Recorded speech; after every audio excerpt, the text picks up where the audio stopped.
Hello friends, कैसे हैं आप सब। तो डियर, आज का जो क्लास है ये हमारा हिंदी पेडालॉजी का है।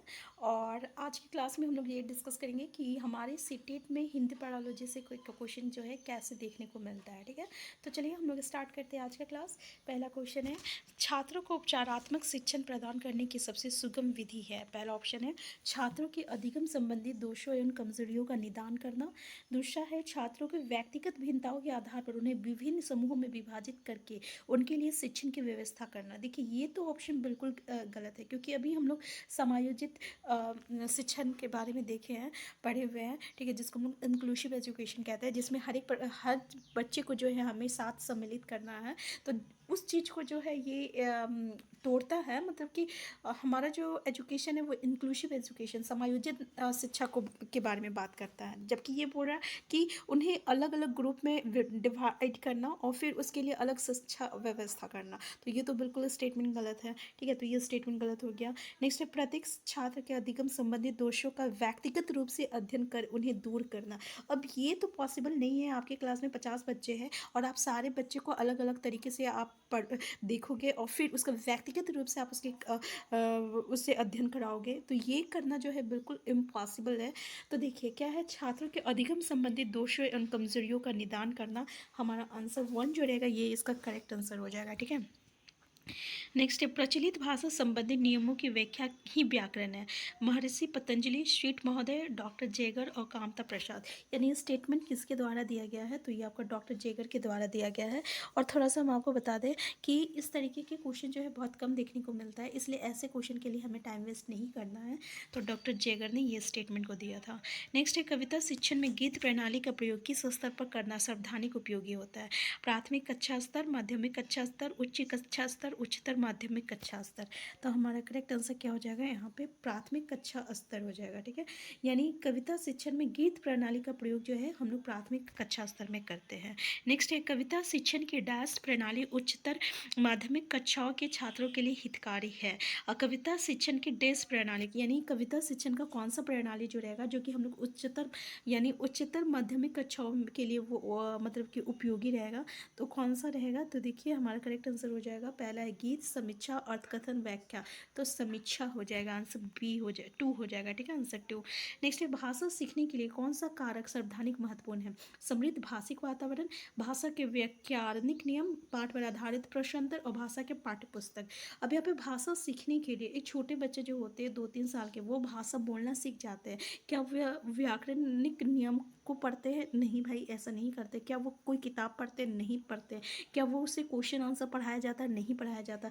वो समृद्ध भाषिक वातावरण में रहता है, यानी जिस वातावरण में रहेगा वैसे ही वो भाषा सीख जाता है। जैसे कि अगर हम देखें तो जो अंग्रेज के बच्चे होते हैं इंग्लैंड में, वो इंग्लिश बोलना सीख जाते हैं। छोटे 1-2 साल के रहेंगे वो इंग्लिश बोलना सीख जाते हैं। जो हमारे जो बंगला, जिनके माँ बाप जो है, जिनके फैमिली बंगला बोलते हैं, वो उनके बच्चे बंगला बोलना सीख जाते हैं। तो ये क्या है, ये आपका भाषिक वातावरण के कारण होता है। आंसर 1 हो जाएगा। तो देखिए ठीक है, ऐसे ही क्वेश्चन जो है हमें एग्जाम में देखने को मिलता है, बस हमें कॉन्सेप्ट को समझना है। ठीक है ना, ये जो हमारा पेडोलॉजी का क्वेश्चन है हिंदी या इंग्लिश, बहुत इजी होता है। बस हमें जो है 1-2 साल का प्रीवियस ईयर क्वेश्चन अगर हम लोग देख लेते हैं 5 साल तक का एटलीस्ट, तो ये इसका क्वेश्चन जो है हमारा बहुत ईजिली सॉल्व हो जाता है। नेक्स्ट है दृष्टिबाधित बच्चों को भाषा सिखाते समय, यानी जो आपका दृष्टिबाधित बच्चे है उसको क्या करना चाहिए। पहला तो अधिक से अधिक मौखिक भाषा का प्रयोग करना चाहिए। ज़्यादा से ज़्यादा हमें मौखिक भाषा का प्रयोग करें, या उन्हें कक्षा में अलग बैठाना। अब अलग तो नहीं बैठा सकते ना, ये गलत बोल रहा है तो इसको गलत कर देते हैं। उन्हें विभिन्न भाषिक गतिविधियों में समय, अब ये भी गलत बोल रहा है कि हम उसे किसी भी भाषिक गतिविधि में सम्मिलित नहीं करेंगे। भाई ये तो गलत बोल रहा है। नेक्स्ट है कर्म कम पाठों वाली पाठ्य पुस्तक का निर्माण। अब उसके लिए क्या अलग हम लोग किताब का निर्माण करेंगे जिसमें बहुत ही कम पाठ्य पुस्तक रहेगा, तो ये भी हमें नहीं करना है। हमें क्या करना चाहिए कि अधिक से अधिक मौखिक भाषा का प्रयोग करना चाहिए। ठीक है, तो पहला जो रहेगा करेक्ट आंसर हो जाएगा। नेक्स्ट है भाषा की पाठ्य पुस्तक के लिए पाठों का चुनाव करते समय क्या सावधानी महत्वपूर्ण है। पहला पाठों की संख्या, प्रसिद्ध लेखकों की रचनाएं, या ऐसे पाठ जो बच्चों की संवेदना लोग के साथ ही बन सके, या ऐसे पाठ जो अलंकारिक भाषा से युक्त हो। बताइए हमें क्या करना चाहिए। कि पाठों की संख्या देखना चाहिए या लेखकों की रचना में, प्रसिद्ध लेखक मतलब जो प्रसिद्ध लेखक है बस उसकी रचना को ही हमें रखना चाहिए। ऐसा नहीं करना है भाई। हमें क्या करना चाहिए कि हमें ऐसे पाठ को लेना चाहिए जो कि बच्चे की जो है साथी बन सके, संवेदना लोग के साथी बन सके। ये बिल्कुल सही आंसर, थर्ड जो रहेगा करेक्ट आंसर हो जाएगा। नेक्स्ट है, नविता पहली कक्षा में पढ़ती है और वो मेरे को आम बहुत अच्छा लगता है, मुझे थक गई आदि वाक्य का प्रयोग करती है। तो देखिए इसमें वो क्या करे, केवल मैं वाक्य वाले नहीं बोल पाती, या केवल सर्वनाम का ही प्रयोग करती है, या लिंग वचन क्रिया आदि की दृष्टि से सर्वनाम का प्रयोग करना नहीं जानती, या लिंग वचन क्रिया आदि की दृष्टि से सर्वनाम का प्रयोग करना जानती है। तो क्या हो जाएगा हमारा आंसर, तो वो जो है ना लिंग वचन क्रिया आदि की दृष्टि से सर्वनाम का जो है प्रयोग करना नहीं जानती है। ऐसा क्वेश्चन पूछा जाता है, तो एक बार आप देख लीजिए, ठीक है।